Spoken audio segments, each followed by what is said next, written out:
नमस्कार, स्वागत है आपका। मैं हूं आपके साथ रोहित पुनेठा। बात करते हैं क्रिकेट की, जहां एजबेस्टन के बाद भारत अब लॉर्ड्स के मैदान पर भी इतिहास रचने को तैयार है।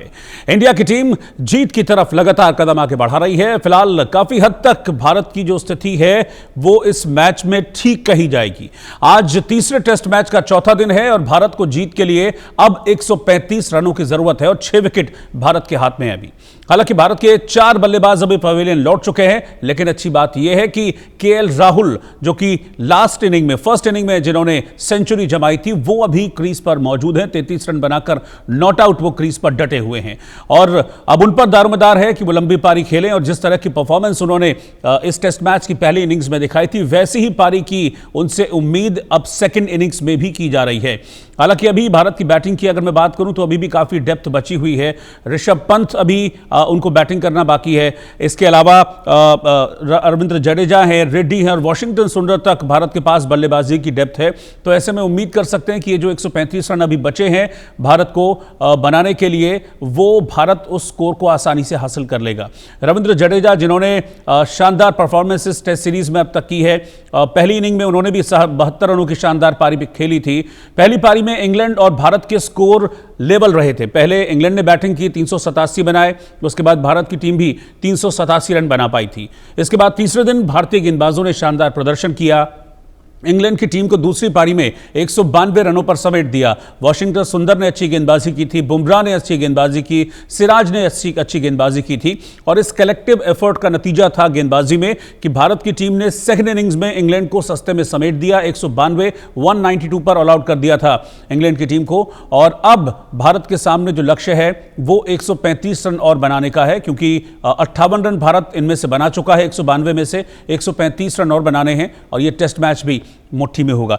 मेरे साथ खास मेहमान मनोज जोशी जी इस वक्त जुड़ रहे हैं। हमारे साथ इंडिया न्यूज के स्पोर्ट्स एडिटर हैं। मनोज जी, जो अभी सिचुएशन है, 135 रन्स हैं जो बनाने हैं, जिनको अचीव करना है अगर आपको ये लॉर्ड्स टेस्ट मैच जीतना है।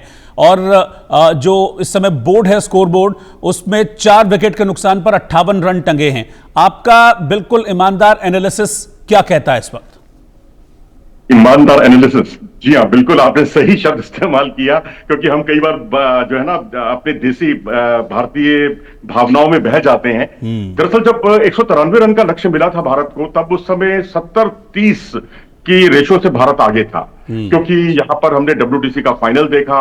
यहां पर जब साउथ अफ्रीका ने 282 रन चेज कर लिए थे, वो भी लो स्कोरिंग मैच था, बहुत सहजता के साथ उन्होंने वो स्कोर चेज किया था। तो 193 तो लग रहा था चुटकियों में बन जाएगा, क्योंकि 387 रन हमने मुश्किल स्थितियों में बनाए हैं।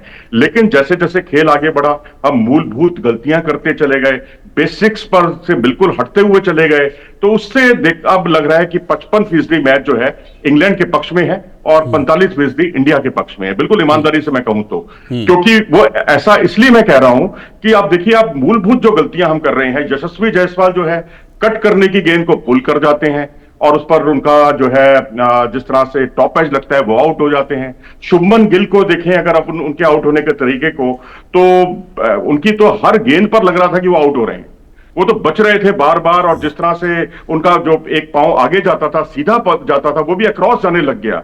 वो बेसिक, दूसरा बेसिक आपको कोई एग्जाम से पहले तैयारी करा के भेजे कि आपको ये करना है, ये नहीं करना, ये क्वेश्चन अटेम्प्ट करने हैं, ये नहीं करने, इनको छोड़ना है, आप सब भूल गए वहां पर। आपने वहां पर जो है इंग्लैंड का बड़ा मूलभूत बेसिक सिद्धांत है कि आप वहां जितना लेट खेलेंगे उतना आपके लिए अच्छा रहेगा। आप तो वहां चढ़कर खेलने लग गए, आप बार बार बचते हुए दिखाई दिए।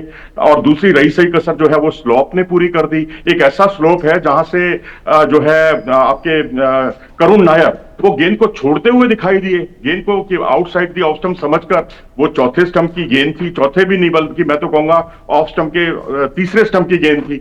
उनको लगा कि गेंद जो है बाहर जाएगी, क्योंकि उन्होंने जो गेंद की शाइन तो देख ली उन्होंने कि शाइन के हिसाब से ये बाहर की तरफ जाने वाली है गेंद, लेकिन वो गेंद अंदर की तरफ आई और उनका जो है पैड पर लगी और वो LBW आउट हो गए। तो जो मूलभूत गलतियां भारतीय बल्लेबाजों ने की है, 55% में भी मैं कहूंगा कि अगर मैं ये कह रहा हूं कि इंग्लैंड की संभावना ज्यादा है, तो मैं भी इसमें भी शायद मेरा देश प्रेम झलक रहा है 60-40 कहा जाए इंग्लैंड के पक्ष में तो गलत नहीं होगा। अगर हमें इसको पलटना है तो जरूरी होगा कि पहले 1 घंटे में अपने विकेट को बचाएं, तो फिर मुकाबला जो है बिल्कुल 50-50 पे आ जाएगा। अच्छा मनोज जी, एक चीज और, ये लॉर्ड्स की जो पिच है, पहली इनिंग्स में हमने देखा कि दोनों टीमों के लिए ठीक थी, मतलब एक बैटिंग पिच थी। 387 का स्कोर इतना खराब स्कोर भी नहीं होता है, दोनों टीमों ने उस स्कोर को अचीव किया। लेकिन सेकेंड इनिंग्स में इंग्लैंड के बल्लेबाज भी फटाफट आउट होते चले गए और भारत की भी अभी 4 विकेट गिर चुके हैं, 4 बल्लेबाज हमारे पवेलियन में हैं। तो ये पिच का बिहेवियर चेंज हुआ या ये बल्लेबाजों की गलतियां थी? नहीं, देखिए, ये पिच जो है ना लॉर्ड्स की, पिछले कुछ समय से हम 2022 से देख रहे हैं, पिच का मिजाज काफी कुछ बदल चुका है। अब यहाँ इंडियन सब कॉन्टिनेंट से काफी कुछ मेल खाती हुई विकेट है ये, क्योंकि अगर आप हेडिंग्ले लीड्स का मैदान देखें, वहां पांचों दिन एक जैसा बिहेव करती है, बल्कि 5वें दिन तो स्थितियां और ज्यादा आसान हो जाती हैं वहां। तभी 350 रन का चेज जो है स्कोर उन्होंने चेज कर लिया इंग्लैंड ने। लेकिन यहाँ स्थितियां बिल्कुल अलग है। यहाँ तो हमें ये घबराहट हो रही थी कि 250 रन का चेज ना हो जाए, क्योंकि जिस तरह से बेन स्टोक्स खेल रहे थे, जिस तरह से उनके साथ जो रूट खेल रहे थे, पारी को लंबा अंजाम दे रहे थे, उससे जो है ये लक्ष्य और ज्यादा मुश्किल होता हुआ नजर आ रहा था। लग रहा था कि 250 से पार होगा और भारत का डब्बा गोल होगा। लेकिन वो तो भला हो वाशिंगटन सुंदर का कि उनको हवा में ड्रिफ्ट मिला और स्लोप का उन्होंने अच्छा इस्तेमाल किया, जिसकी वजह से भारत जो है इस मुकाबले में लौट आया। और जैसे मैंने 70-30 का रेशो बताया था कि इंडिया जो है बेहतर स्थिति में था, जो 193 रन का भारत को लक्ष्य मिला, लेकिन जो वो वही बेसिक्स पर ना आ पाना, मूलभूत गलतियां करना, वो भारत के लिए आत्मघाती साबित अभी तक तो हुआ है कम से कम। लेकिन आज पहला घंटा बहुत बहुत इंपॉर्टेंट है। अगर आपने यहां विकेट बचा लिया तो फिर आप जीत की राह पर चलते हुए दिखेंगे। लेकिन बहुत कुछ निर्भर करेगा यहां पर शुभमन गिल कितने फिट हैं, उनकी उंगलियों का अभी तक स्कैन नहीं हुआ है और उंगली की इंजरी के बावजूद उन्होंने पहली पारी में बहुत शानदार बल्लेबाजी की है। अब जिस तरह से एक अलग अलग तरह से जो इसकी व्याख्या की जा रही है, टेस्ट कोथिक कह रहे हैं घंटे भर में हम इंडिया को समेट देंगे, जो कि पूर्व उनके खिलाड़ी हैं इंग्लैंड के, धाकड़ बल्लेबाज हुआ करते थे। ऐसे ही वाशिंगटन सुंदर कह रहे हैं हम लंच तक हम जीत जाएंगे। अब ये दावे तभी पूरे होंगे जब आप पहले 1 घंटे में अपना विकेट बचाकर खेलेंगे। ठीक है मनोज जी, अभी हमारे पास 3 बल्लेबाज ऐसे हैं जिनकी बदौलत हमने इंग्लैंड के स्कोर को लेवल किया था। केएल राहुल अभी 33 रन बनाकर क्रीज पर हैं। अभी ऋषभ पंत, जिन्होंने पहली इनिंग्स में हमने देखा था बड़े अच्छे शॉट्स लगाए थे और तेज बैटिंग उन्होंने की थी। इसके अलावा रविंद्र जडेजा, ये 3 खिलाड़ी हैं जिस पर अब नजर रहेगी। हालांकि हमारी जो बैटिंग स्ट्रेंथ है वो रेड्डी और वाशिंगटन सुंदर तक जाती है, लेकिन ये 3 हैं जो रिलायबल हैं और इन पर अभी भरोसा किया जा सकता है कि जब तक ये तीनों हैं भारत की उम्मीदें जिंदा हैं। देखिए, जो आपने थोड़ी देर पहले पिच के मिजाज का जिक्र किया, वो ज्यादा अहम है बजाय कि इनकी काबिलियत के। क्योंकि अगर आप देखें तो केएल राहुल जो हमारे सबसे भरोसे के खिलाड़ी हैं, इस टीम में सबसे टेक्निकली साउंड प्लेयर हैं, वो भी यहाँ जो जिस तरीके से बाल बाल बचे हैं, कल एक उनका कैच छूटा और एक अन्य मौके पर वो खुद हैरान हो गए थे, वो गेंद को छोड़ रहे थे और गेंद अंदर की तरफ आ गई, वो बाल बाल बचे हैं और नहीं तो बोल्ड हो जाते वो भी।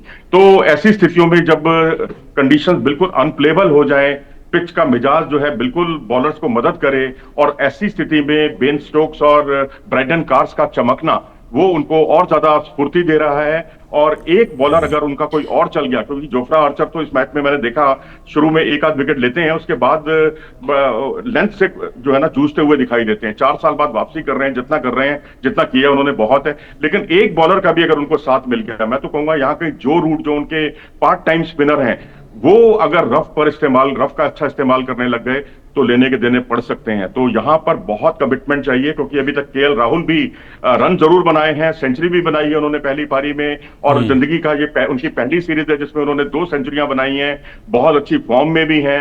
लेकिन वो भी जूझ रहे हैं इस वक्त, क्योंकि एक बार तो कैच छूटा और एक बार उनका जो है पूर्वानुमान गलत हो गया, लाइन जो है वो समझ नहीं पा रहे हैं, और यही कुछ दिक्कत आई थी करुण नायर को भी।